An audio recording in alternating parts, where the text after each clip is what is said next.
At first light, the world is still.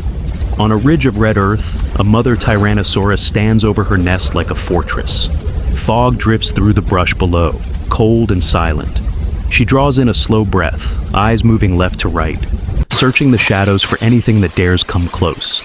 Inside the nest, one egg begins to tremble. A tiny fracture crawls across the shell, then widens. The mother lowers her massive head, close enough to feel the warmth of new life. She breathes through her nostrils, soft, controlled, careful not to crush the fragile shell with the force of her presence. The egg breaks open and a hatchling spills out, slick with fluid, trembling, weak-legged. It tries to stand, swaying and slipping.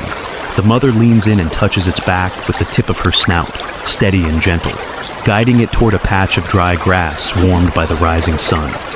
The egg breaks open and a hatchling spills out, slick with fluid, trembling, weak-legged.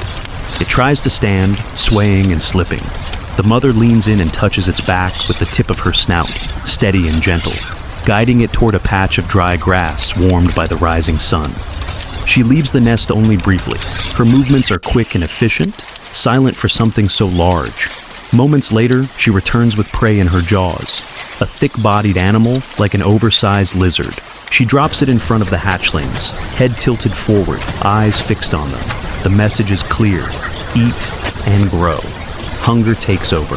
Two hatchlings lunge for the same piece of meat, snapping and biting, claws scraping as they wrestle. The mother's patience ends immediately. She stomps once, hard. The ground shudders, dirt jumps. The hatchlings freeze mid-fight, reminded in a single heartbeat who controls this world. After the feeding, blood clings to the hatchling's face and jaw. The mother lowers her head and rubs her muzzle across it, licking and wiping the mess away. It is not only cleaning, it is bonding. Her scent spreads across the young, marking them as hers, sealing them into the identity of the pack. The sky darkens without warning. The wind shifts. Then the rain hits, violent, heavy, relentless. Water pours like a curtain through the trees. The mother plants her feet and stands against it, her body a shield. Beneath her belly, the hatchlings press close, safe in the small pocket of warmth she creates in the storm. By morning, the rain has softened the ground into mud, and there, near the nest, fresh footprints appear. Too large, too close, not hers. The mother's head snaps up. She releases a warning roar that shakes the air, then swings her tail with brutal force, flattening grass and brush as if clearing the battlefield. She does not wait for the threat to return. Survival is movement. The mother pushes the hatchlings forward, herding them with short nudges and sharp sounds. Step by step, she leads them down into a valley where massive rocks and thick shrubs offer cover, where enemies cannot see them coming. The wind changes again, and with it comes a heavy metallic scent, thick and unmistakable. The mother lifts her head and tastes the air. Her eyes narrow. It is the smell of blood, and it belongs to another Tyrannosaurus. She moves into the fern forest, stepping carefully.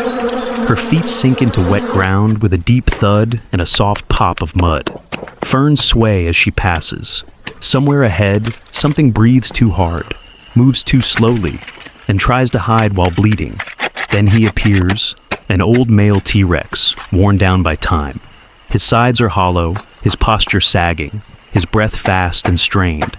He turns his head to face her, lips curled back, teeth stained and yellow.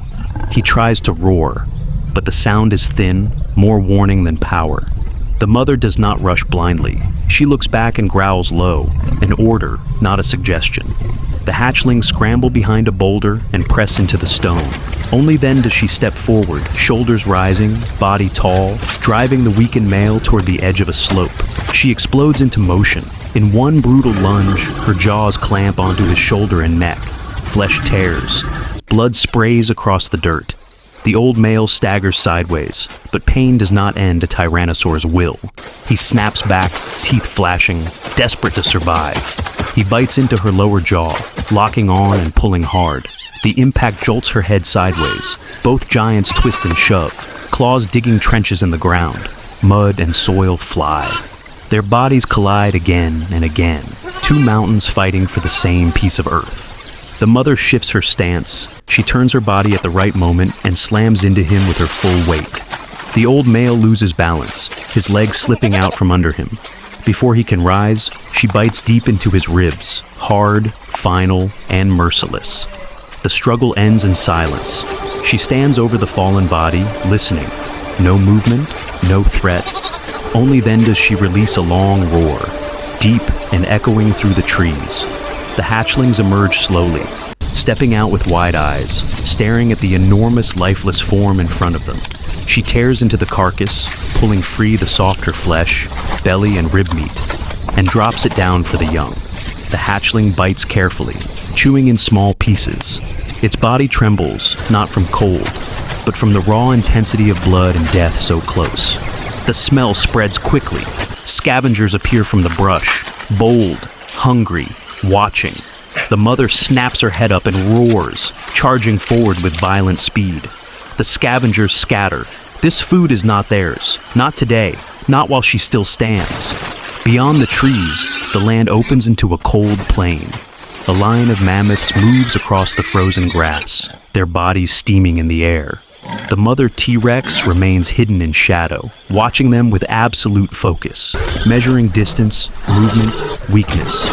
She studies the herd like a hunter reading a map. One mammoth lags behind, older, heavier, one hind leg dragging slightly. It cannot keep pace. The mother exhales slowly. She does not need the strongest. She needs the one that will fall. Before she attacks, she returns to the young. She pushes them into a narrow rock gap where no tusk can reach and no stampede can crush them. Her stare is sharp, commanding. The hatchlings tuck in tight, barely breathing, their eyes fixed on what is coming. She circles wide, moving into a position where the wind blows from the mammoths toward her. Their scent fills her lungs, but her scent does not reach them. Cold mud and ice cling to her feet. Every step is controlled. Every second is patience. Then she strikes. With a roar that tears across the plain, she charges the edge of the herd. Mammoths panic instantly, trumpeting and pushing together. They form a protective ring around the calves, massive bodies packed tight, tusks outward like a living wall. One adult mammoth lunges, swinging its tusks with deadly force. The impact catches her and drives her backward. She slides on the ice, claws scraping, struggling for grip. For a moment, she is vulnerable, one mistake away from being crushed beneath tons of muscle. But the chaos creates opportunity.